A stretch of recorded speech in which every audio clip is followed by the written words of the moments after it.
In its heyday between 1880 and 1915, Council Bluffs was the 5th largest railroad center in all of North America, had the 2nd largest postal distribution center, had 17 passenger depots. That doesn't include the freight depots. So imagine all that wealth, all that technology, all that information, all those goods and services coming straight through here.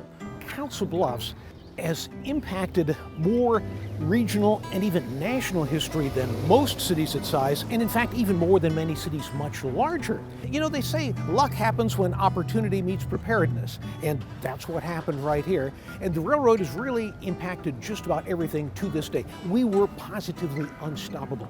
There aren't a lot of communities in the country that can claim the origin point of such a national story. We're all familiar with the terms online and offline. Today with the internet, that's a railroad term. And it meant as much then as it does now. If you were offline, you were separated from the world, you had limited communication ability, and it really, affected how you could live your life. A lot of people that come, they want to understand how the railroad chose the route, what went into building that initial railroad, who were the people who did that work, and why did they come here? A lot of people think they don't like history, but everybody likes a good story. The best time to plant a tree was 20 years ago. The second best time is today.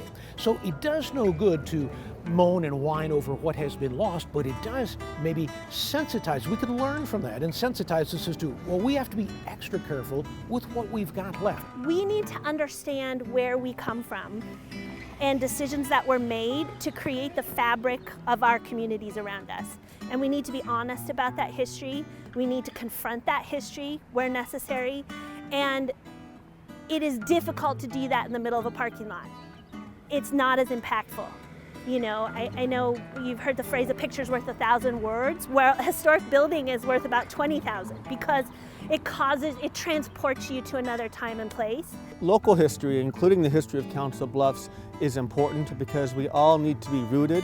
We all need to know, even if we're transplants, that we belong to something that is special and that there's a legacy that comes before us. We're participating in that legacy now, and we're helping to unfold the future.